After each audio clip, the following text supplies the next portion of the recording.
Lecture number 10 ला आपण सुरुवात करतोय problem set number 1 question number 7 मधलं हे फोर्थ एक्झाम्पल अतिशय सोपं आहे. जरा पटकन पाहूया. इथं त्यांनी काय म्हणलेले present age of Manish and Savita दोन पात्र आहेत. मग आपण मनीषचं एज x कन्सिडर करू, सविताचं एज y कन्सिडर करू. त्यांच्या आजच्या एजेसची सम 31 इयर्स आहे. म्हणून आपण इथे लिहिलं x y 31. पुढे जाऊन ते म्हणतात 3 इयर्स एगो 3 वर्षापूर्वी म्हणजेच बघा 3 इयर्स एगो म्हणलं की दोघांचं पण एज मी 3 ने कमी केलं. दिलेली कंडिशन म्हणते की 3 वर्षापूर्वी Manish age 4 times the age of Savita. मनीषचं एज सविताच्या एजच्या किती पट आहे?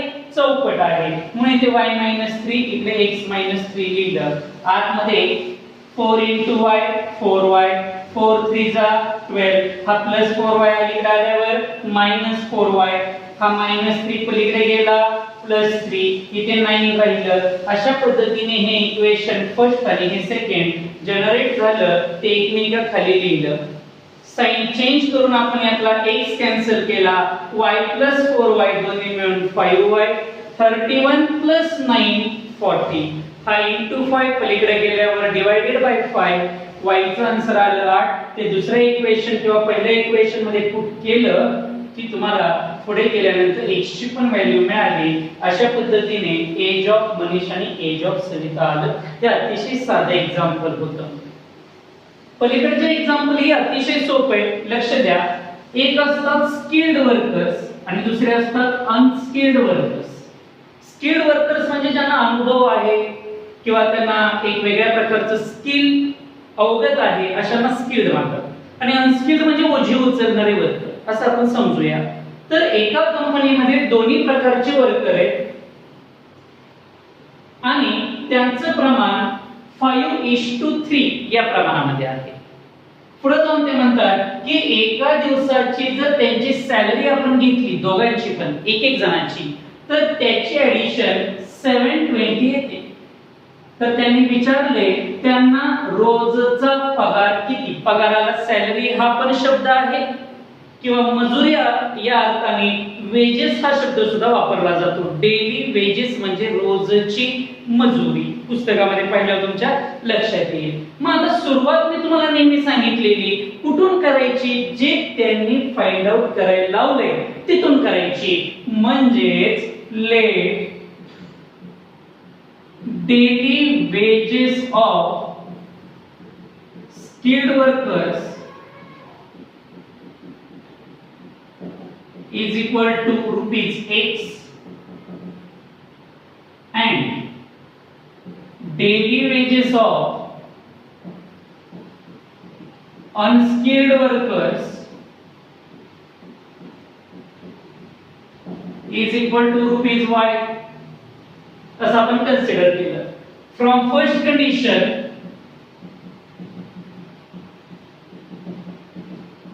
ते म्हणतात स्किल्ड आणि अनस्किल्ड वर्कर जे काय आहेत त्यांचा रेशो 5:3 आहे. म्हणजेच x/y is equal to 5/3.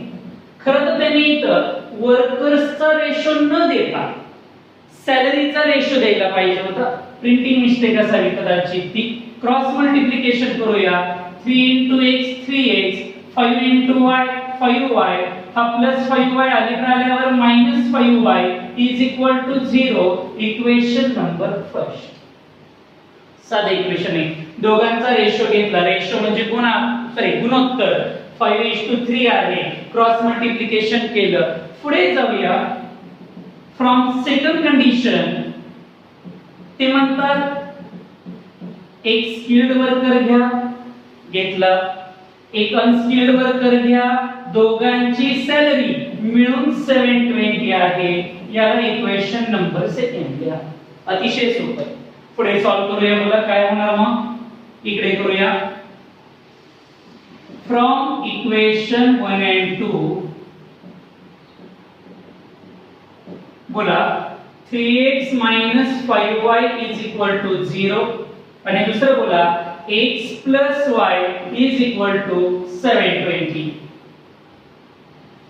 Cancel करण्यासाठी मला असं वाटतंय मी 5 ने खाली मल्टिप्लाय केलं तर लवकर कॅन्सल होईल.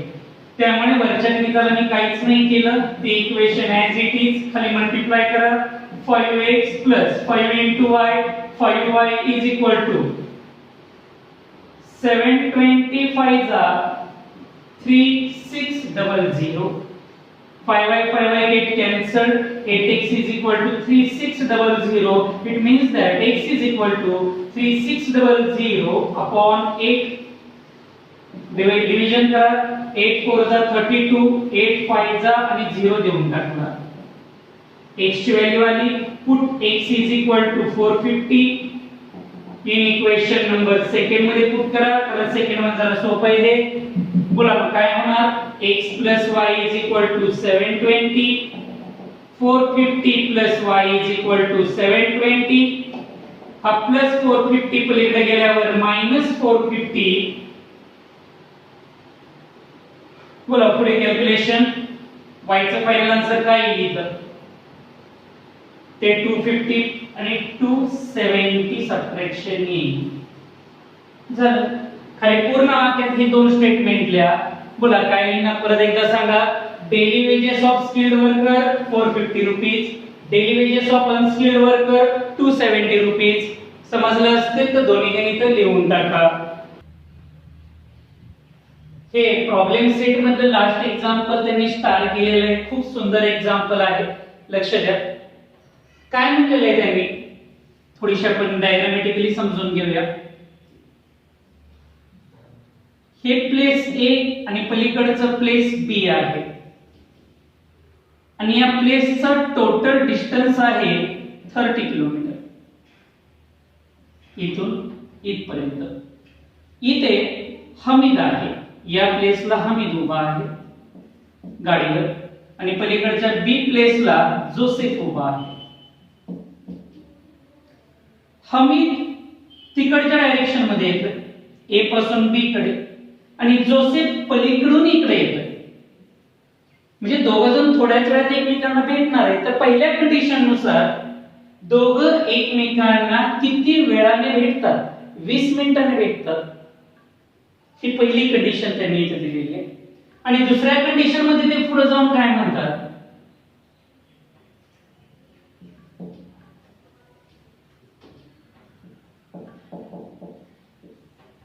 डिस्टन्स तेवढाच आहे.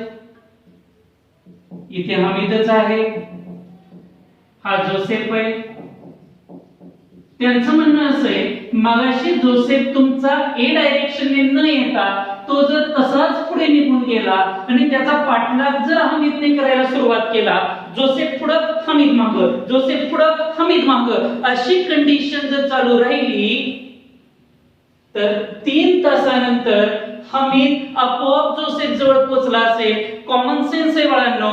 कोणाच्या गाडीचं स्पीड जास्त असणार आहे. हमीदच्या. कळते कंडिशन. ठीक आहे. थोडंसं इथं काय फाइंड आउट करायचं हे जर माहित झालं. हे बघा स्पीड फाइंड आउट करायचंय तर गणित 2 मिनिटात संपेल. फक्त मी लिहितो काय तिकडे लक्ष द्या. उत्तराला सुरुवात झाली. Let speed of Hamid's bike. हमीदच्या बाईकचे speed x kilometre per hour consider करू and speed of Joseph's bike is equal to y kilometre per hour consider करू. तुम्हाला मी फॉर्म्युला काय शिकवलाय. Time is equal to distance upon speed. Very good. याचाच अर्थ मला सांगा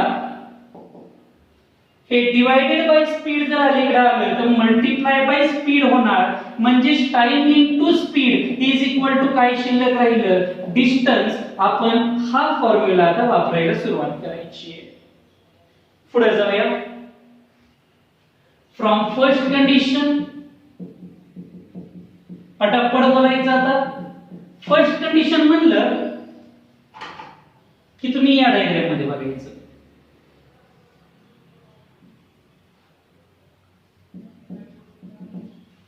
आणि सेकंड कंडिशन म्हणलं की तुम्ही या दुसऱ्या डायग्राम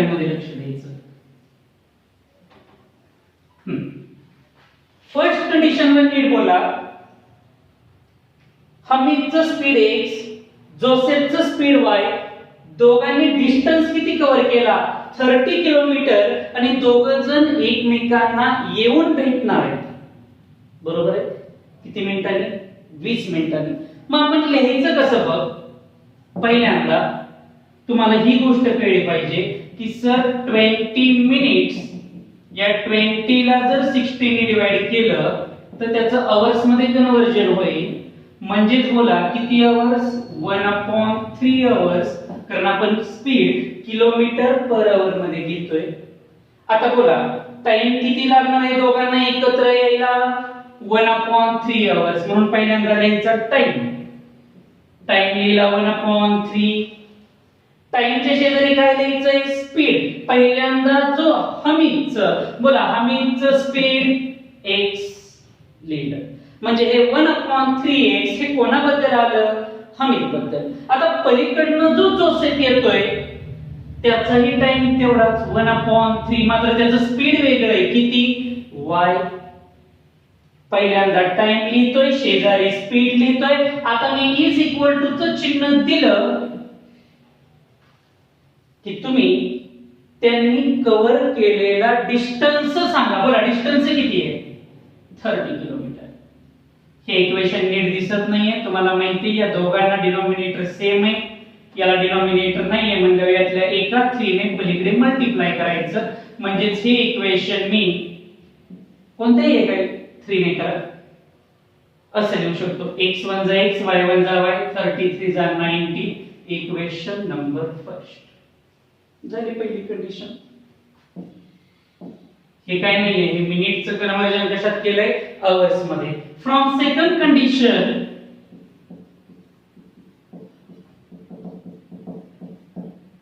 परत एकदा तेच. सेकंड कंडिशन म्हणलं की तुम्ही इकडे लक्ष द्या. बोला टाइम किती लागला. आता आवर्स मध्येच आहे टाइम. किती आवर्स 3 आवर्स. म्हणून इथे येणार 3 आणि स्पीड किती x. परत टाइम लागला 3, स्पीड किती y. पण मी इथं प्लस चिन्ह देणार नाही, कारण मगाशी दोघे जण एकत्र आले होते म्हणून प्लस. मात्र आता एक जण पुढे पळत चाललाय, जोसेफ पुढे, हमीद मागे, म्हणून इथे त्या दोघांचा डिस्टन्स 30 किलोमीटर आहे. म्हणजे दोघांची सबट्रॅक्शन 30 दाखवावी लागेल. इथे एक स्टेप करा, डिवाइड बाय 3 ची. शिल्लक काय राहील बोला x - y is equal to 10. त्याला नाव द्या इक्वेशन नंबर सेकंड. पुढचं लगेच तुम्हाला येतं. From equation 1 and 2 x plus y is equal to 90, x minus y is equal to 10, cancelled. 2x is equal to 100, so x is equal to 50. मी मगाशी बोलताना सांगितलं होतं जर हमीद पाठलाग करत चालला असेल तर नक्कीच हमीदच्या बाईकचं स्पीड जास्त आहे, ते 50 आलं. पुट बोला x is equal to 50 in equation number. सोपं कोणतं आहे first. x plus y is equal to 90, 50 plus y is equal to 90. so y ची किंमत हा प्लस आहे, पलीकडे गेल्यावर -40 आली. खाली पूर्ण वाक्यात स्पीड ऑफ हमीद्स बाईक किंवा नुसतं हमीद करा, x कन्सिडर केलं तर त्याला 50 किलोमीटर पर आवर आणि speed of Joseph y consider केलं होतं त्याला 40 किलोमीटर पर आवर.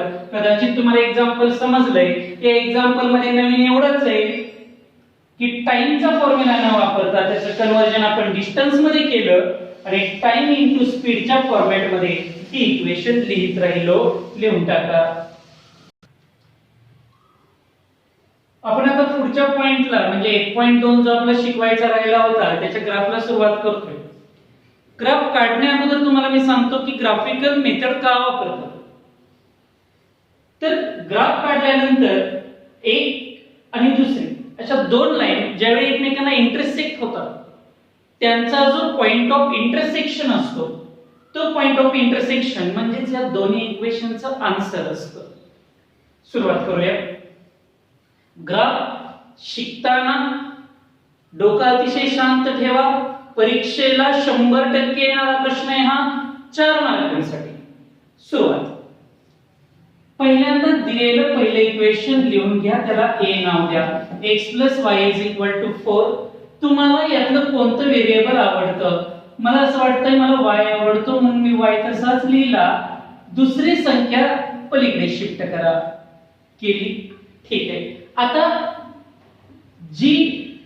जो व्हेरिएबल तुमचा राईट हँड साइडला गेलेला आहे त्याच्या व्हॅल्यू कन्सिडर करायच्या. परत एकदा ऐका, एवढंच मेन वाक्य आहे.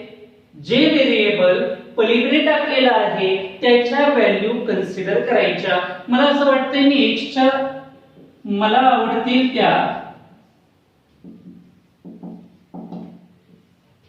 कोणतेही 3 व्हॅल्यू कन्सिडर करतो. मला असं वाटतंय पहिलेच गणित आहे, सोप्या व्हॅल्यू घेऊया. 1 2 3. सर मला -1 -2 -3 घ्यायचंय, 4 घ्यायचंय, 5 घ्यायचंय. ॲज यू विश, तुला हव्या त्या व्हॅल्यूज तू घेऊ शकतो. फक्त काळजी एवढी घे की येणारा फायनल आन्सर पॉइंट मध्ये येऊ नये. आलं तरी चालतं पण तरी ग्राफ किचकट बनतो. सुरुवात करूया मग. कसं होईल बोला. y = 4 - x च्या ऐवजी 1, y चा आन्सर 3. y = हे मेन इक्वेशन आहे ना तुमचं. आता आपण व्हॅल्यूज पुट करतोय. 4 तसाच, x च्या जागी 2, आन्सर आलं 2. परत एकदा y = 4 - x च्या जागी 3, y चा आन्सर आलं 1. अशा पद्धतीने बोला काय समजलं तुम्हाला? आपण एक व्हेरिएबल पलीकडे टाकला आणि त्याच्या मनाने व्हॅल्यू घेतल्या. बोला आपण कोणता व्हेरिएबल पलीकडे टाकला होता? x बरोबर. आणि त्या x च्या आपण किमती काय काय कन्सिडर केल्या बाळांनो? 2 मिनिटं. बोला x च्या किमती कन्सिडर केल्या 1 2 3 आणि y च्या व्हॅल्यू काय काय आल्या मग? 3 2 1. आता फक्त हे ब्रॅकेट मध्ये जोडीने लिहा. म्हणजे बोला हे कसं होईल? पहिलं 1 3 2 2 3 1 लिहिलं. अशा पद्धतीने आपण पहिले इक्वेशन सॉल्व केलं. आता दुसऱ्या इक्वेशनला सुरुवात करूया. दुसरं इक्वेशन आहे 2x - y = 2. शक्यतो जे व्हेरिएबल एकटा आहे म्हणजे शक्यतो त्याच्या शेजारी कोणताही नंबर नाही अशा व्हेरिएबलला वेगळं करा. तुमच्याकडे 2 ऑप्शन आहे. एक तर 2x ला पलीकडे टाका किंवा y लाच पलीकडे टाका. मला असं वाटतंय y जर पलीकडे गेला तर 2 अलीकडे येईल. बघा कळलं का तुम्हाला? हा +2 अलीकडे आला, -2. हा -y पलीकडे गेला, +y. म्हणजेच मी याला व्यवस्थितपणे असे लिहू शकतो y = 2x - 2. झालं. आता मी काय करणार? माझ्या मर्जीने याच्यामध्ये कोणत्याही 3 किमती टाकणार. बोला कोणत्या किमती टाकायच्या? लेट. सर आपण मगाशी 1 2 3 व्हॅल्यूज टाकल्यात, पुन्हाच त्या टाकल्या तर चालतील का? बिनधास्त टाकू शकता. आपण त्याच घेऊया. x = 1 कारण x पलीकडे आहे. Very good. पुढची दुसरी व्हॅल्यू बोला. लेट x = 2 आणि तिसरी व्हॅल्यू बोला. Let x = 3. इक्वेशन लिहा. y = 2x - 2, y = 2x - 2, y = 2x - 2. Same equation सगळीकडे लिहिलं. आता फक्त x च्या जागी किती लिहायचे? त्या ज्या व्हॅल्यू कन्सिडर केल्या त्या लिहायच्या. बोला x च्या जागी 1, x च्या जागी 2, x च्या जागी 3 अशा व्हॅल्यूज पुट करायच्या पटकन. 2 1 जा 2 - 2, 2 2 जा 4 - 2, 2 3 जा 6 - 2. आन्सर आलं 4 2 0. संपलं. याचाच अर्थ बाळांनो आपण x y x y त्याचा आन्सर काय काय आलं? 0 2 4. हे कपल फॉर्म मध्ये लिहिलं 1 0 2 2 3 4. तर कोऑर्डिनेट फॉर्म मध्ये आपल्याला ते असं आन्सर दाखवेल.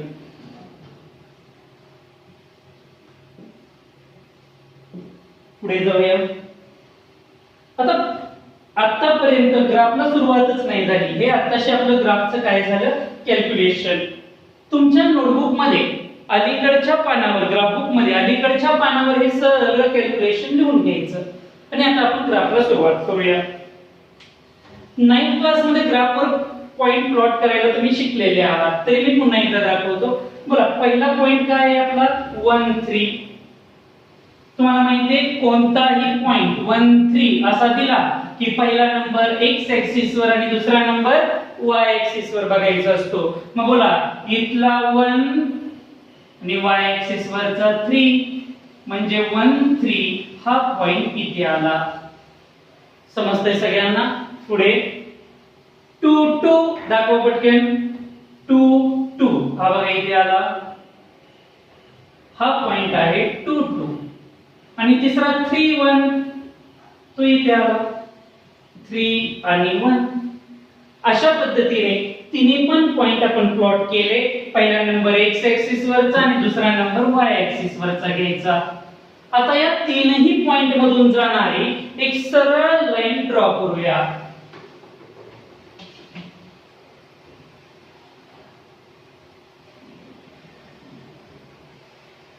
ही बघा ही आली तुमची लाईन. थोडीशी वाढवू.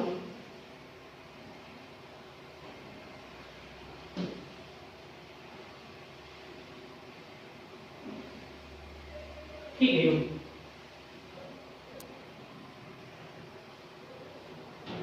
पहिल्या पॉइंटचा ग्राफ आपला पहिल्या इक्वेशनचा ग्राफ काढून झाला. पहिले इक्वेशन जे ओरिजिनली तुम्हाला दिसत होतं ते त्या लाईनवर लिहून टाका. बोला काय इक्वेशन होतं आपलं x + y = 4. इथे लिहूया x + y = 4. आडवं लिहायचं लाईनवर लिहिलं. दुसरं इक्वेशन 1 0. आता हा कॉमन सेन्स आहे बाळांनो. 1 0 हा x ऍक्सिस वरचा आणि y वरचा 0. 1 0 हा पॉइंट नक्कीच इथे येणार आहे. हा बघा आला 1 0. दुसरा बोला 2 2. हा पण 2 वरचा पण. अरे वा 2 तर ऑलरेडी तयार आहे आपल्याकडे. 2 2. पुढे चला. आणि 3 4. 3 4 म्हणजे हा पॉइंट 3 4. तुम्हाला तीन ब्लॅक कलरचे पॉइंट फळ्यावर दिसत असतील. मगाच्या इक्वेशन मधला 2 2 हा पॉइंट कॉमन आलाय. आता फक्त इथं सरळ पट्टी लावा. 2 मिनिट आपण 3 4 च व्यवस्थित करूया.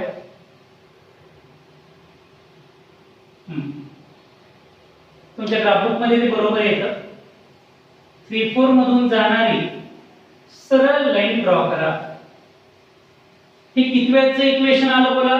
दुसऱ्याचं इक्वेशन आहे. 2x - y = 2. याच्यावर लिहून टाका 2x - y = 2. आता मला सांगा तुमचा पॉइंट ऑफ इंटरसेक्शन दिसतोय सगळ्यांना? काय नाव आहे त्याचं? 2 2. म्हणजे करायचं कोऑर्डिनेट्स ऑफ ग्राफ पेपर वरच लिहायचं पॉइंट ऑफ इंटरसेक्शन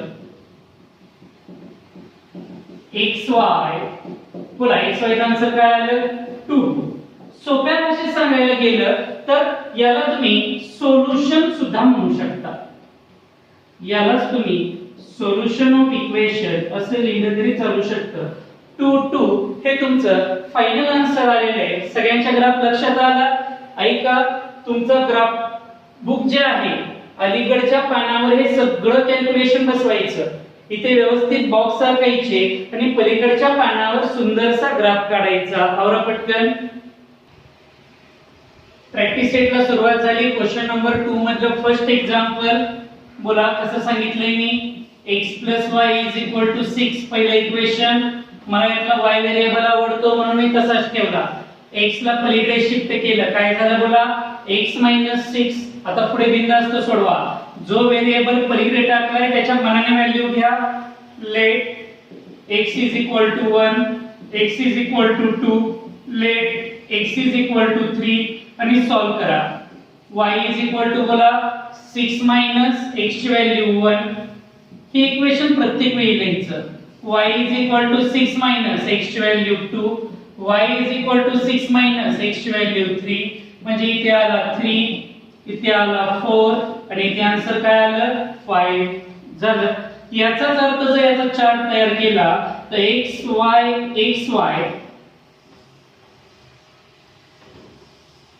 बोला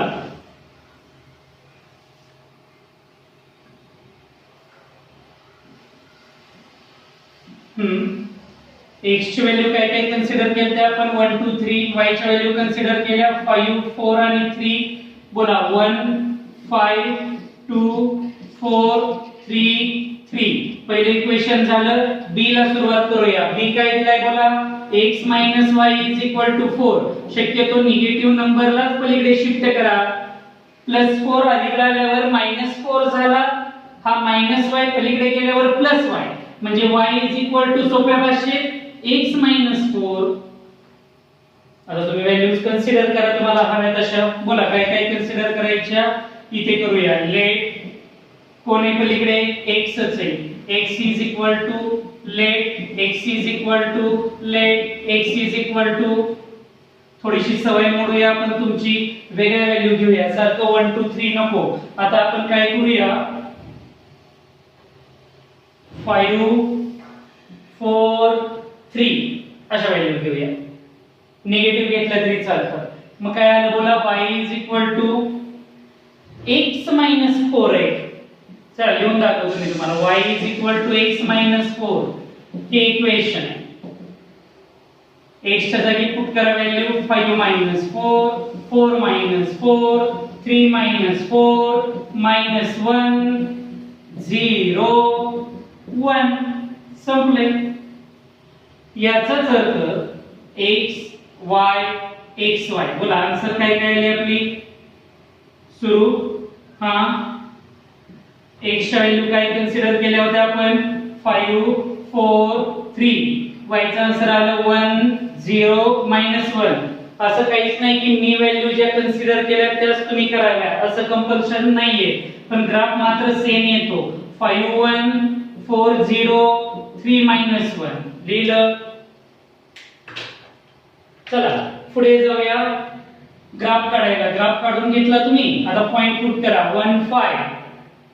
इथला 1 हा वरचा 5 म्हणजे हा पॉइंट आला 1 5. मी तुम्हाला दिसावं म्हणून थोडंसं डार्क करतोय. तुम्ही एवढं मोठं काढू नका. 2 4 हा बघा इथे आला 2 4. 3 3 त्याच्या खालीच आहे. हा बघा इथे 3 3. या तीनही पॉइंट मधून जाणारी आपण लाईन ड्रॉ करूया. चला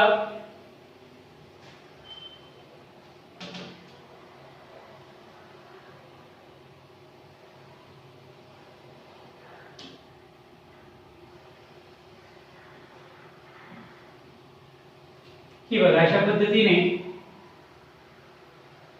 आपली लाईन ड्रॉ झाली. कोणत्या इक्वेशनचा ग्राफ काढला आता आपण बोला x y is equal to 6. त्याच्यावर ते इक्वेशन लिहून टाका. आता बोला दुसऱ्या लाईनचे पॉइंट बोला सुरू 5 1. हा बघा हा 5 इथला 1 1 4 0 4 0 म्हणजे हा स्वतः 4 0 5 1 4 0. इथे इंटरसेक्ट होईल आता लाईन. आणि पुढचा बोला कोणता आहे पॉइंट 3 -1. 3 आणि -1 तो इथे खाली आला. जर यातून लाईन ड्रॉ करा.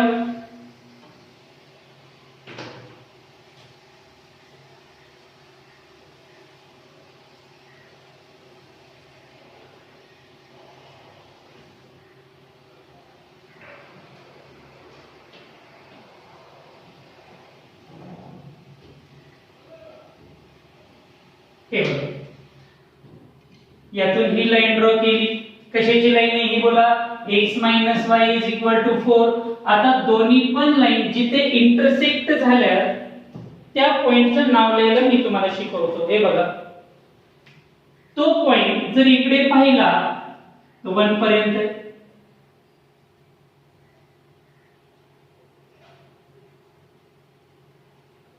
इथे जर पाहिला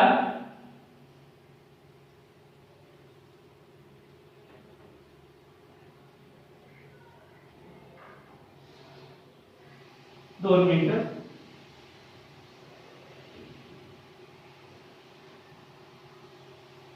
हा पॉइंट ऑफ इंटरसेक्शन तुमचा आलेला आहे. माझ्याकडे ग्राफ बुक नसल्यामुळे हा थोडासा पॉइंट अलीकडे सरकलाय. खरं तर हा पॉइंट 5 पर्यंत गेला पाहिजे. आपण त्याचा ग्राफ काढूया. आता काढलेला ग्राफ थोडासा मी ग्राफिकली दुरुस्त करून घेतलेला आहे. माझ्या नंतर असं लक्षात आलेलं आहे की ऍक्युरेट मेजरमेंट घेतली तर दोन्ही लाईनचा पॉइंट ऑफ इंटरसेक्शन असा 5-1 येतो. तुम्ही एकदा ग्राफ काढून बघा आणि नक्की तुमचा येतो का सांगा. हे बघा अशा पद्धतीने डॉटेड लाईन इथे तुम्ही चेक करू शकता. खाली पूर्ण वाक्यात लिहायचं coordinates of point of intersection. यालाच आपण सोल्युशन ऑफ इक्वेशन असं म्हणलं तरी चालतं. आणि उत्तर आलेले आहे 5-1. आतापर्यंत आपले 2 ग्राफ झाले. अजून आपले 5 ग्राफ शिल्लक आहे. ते आपण नेक्स्ट लेक्चरला पाहूया.